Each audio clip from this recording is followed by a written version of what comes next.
नमस्कार। हरियाणा में नए आंदोलनों की शुरुआत और सरकार को जड़ उखाड़कर फेंकने की कोशिश अब हो चुकी है। पहले भी किसान आंदोलन के समय पर इसी हरियाणा के किसानों ने केंद्र सरकार को, राज्य सरकार को झुकने पर मजबूर कर दिया था। जो बिल पास किए गए थे तीनों, वो वापस लिए गए थे। आज हमारे साथ हमारे खास मेहमान के रूप में मौजूद है फॉर्मर आईजी रणवीर शर्मा जी, जिन्होंने बहुत अच्छे तरीके से जो किसान है उनको मोटिवेट भी किया है और इसी के साथ साथ उनको उनके अधिकारों के प्रति सजग भी किया है, जानकारी भी दी है। आइए मिलते हैं आज के अपने सबसे खास मेहमान फॉर्मर आईजी रणवीर शर्मा जी से। कुछ मुद्दों पर बातचीत करेंगे, ज्वलंत मुद्दे हैं, आइए चर्चा करते हैं। रणवीर जी नमस्कार।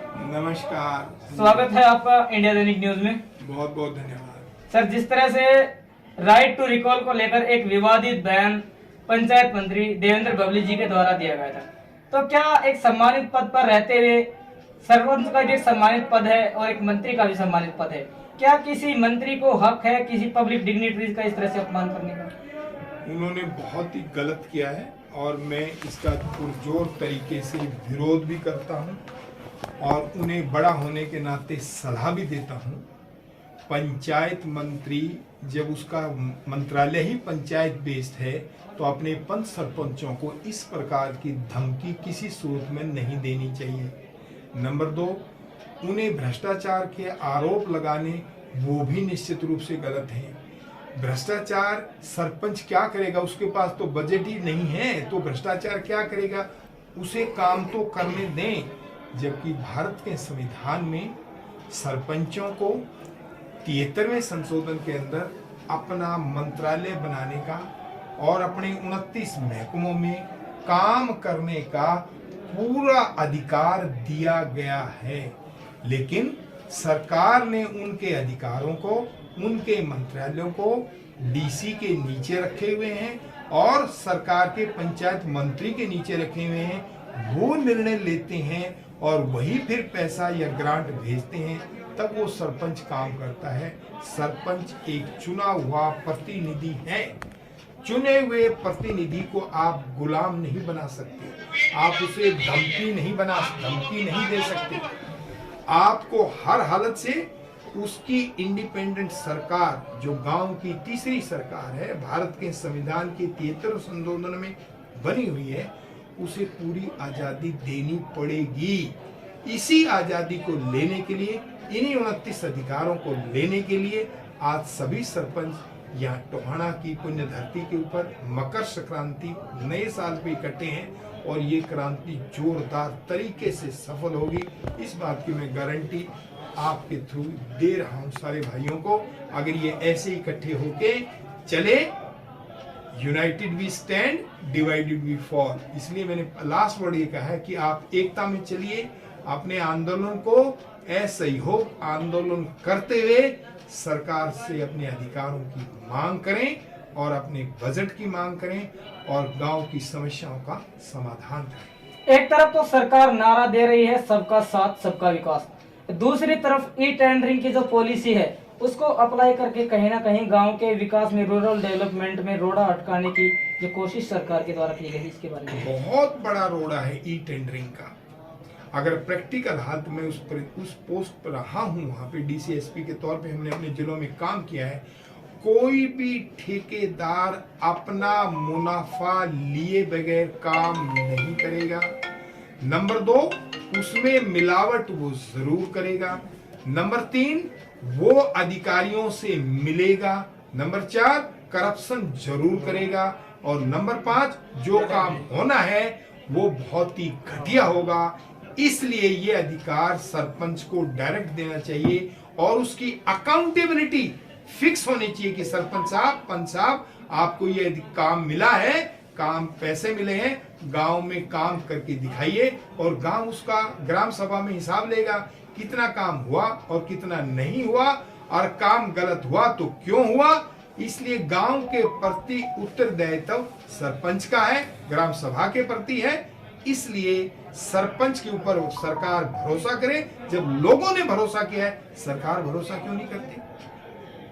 सर, अभी बातचीत कर रहे थे जिस तरह से आप समर्थन देने के लिए आज टोहाना में पहुंचे हैं किसानों को, लगातार इसी तरह से आंदोलन जारी रहेगा तो कितना कुछ सहयोग और समर्थन आपका जो सरपंच है उनको मिलेगा? मैं सरपंचों से तन मन धन से उनका सहयोग करूंगा। एक नंबर 2, उनके अधिकारों का ज्ञान उन्हें दूंगा।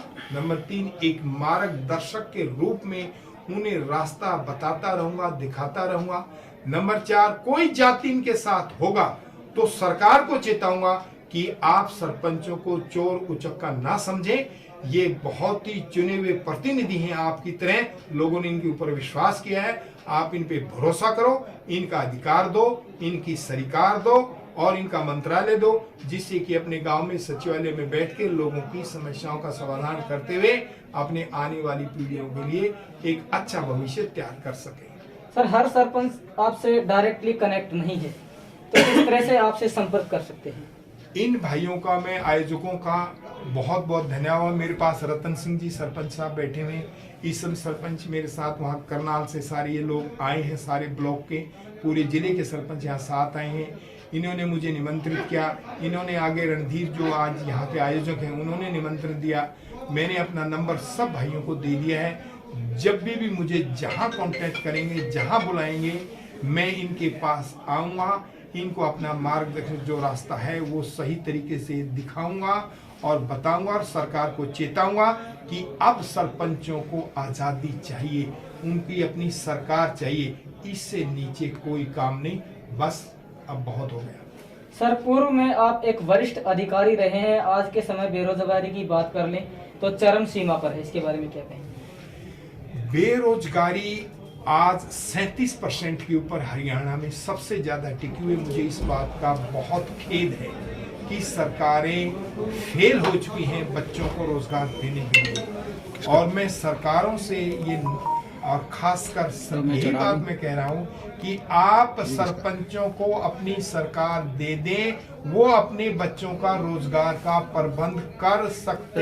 हैं। पहले भी हमारे बुजुर्गों ने अपने युवाओं के लिए अपने रोजगार बना रखे थे। हर वर्ग में हमारे पास दर्जी का काम था, सुनार का काम था, लोहार का काम था, हमारे पास किसान का काम था। ये सारे वर्ग थे हमारे, और इन वर्गों में काम का बंटवारा था। आप सिदरा खोलो तो आज भी वहाँ 36 बिरादरी का हक वहाँ है। किसान हल जोतता है तो हर एक को उसे अपना हक, 2 गठड़ी गेहूं चना जो पैदा होता है उसे देना पड़ता है। उसी हक के अनुसार सरपंच की बाई नेम जिम्मेवारी होगी कि अपने गांव के युवाओं के लिए वहाँ छोटी मोटी कॉटेज इंडस्ट्रीज लगाएं।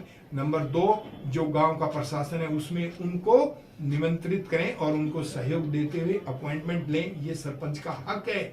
जो भी गांव की सरकार होगी उसमें जितनी अपॉइंटमेंट होंगी, जितनी नौकरियां होंगी, वो गांव के बच्चों को ही मिलनी चाहिए। जब वहाँ छोटी मोटी इंडस्ट्रीज होंगी गांव की जल जंगल जमीन के मुताबिक, और वहाँ के जो सचिवालय प्रशासन हो उसमें गांव के बच्चों को नौकरी होंगी, तो बेरोजगारी अपने आप खत्म होगी। सर, भी बातचीत कर रहे थे, विपक्षी पार्टियां भी जो विपक्ष के नेता है वो भी कहीं ना कहीं अपनी खाल बचाने का कार्य कर रहे हैं, सरपंचों के साथ नजर नहीं आ रहे हैं, तो विशेषकर विपक्षी पार्टियों और विपक्षी नेताओं के बारे में क्या कहेंगे? मैं सबके पास गया हूँ, बीजेपी वालों के पास गया हूँ। नौकरी छोड़ने के बाद मैंने आईपीएस की इतनी बड़ी नौकरी छोड़ के, अपने परिवार को छोड़ के मैं इसलिए लगा हूँ कि भी लोगों की समस्याओं का समाधान इस पीएम, सीएम और डीएम सिस्टम में नहीं है। समस्या का समाधान गांव की उसी जल जंगल और जमीन में है जहां समस्या पैदा होती है। तो इसलिए सरपंचों को ये अधिकार दे देने चाहिए, और इन अधिकारों के साथ जो अपोजिशन वाले हैं, क्योंकि वो सब अपनी सरकार बनाते हैं, वो कहते हैं हमने सरपंच की सरकार बना दी तो हमें कौन पूछेगा। डीसी, एसपी, आईएएस, आईपीएस कहते हैं अगर हमने सरपंचों को अधिकार दे दिए, इनके मंत्रालय 29 दे दिए, तो हमें कौन पूछेगा।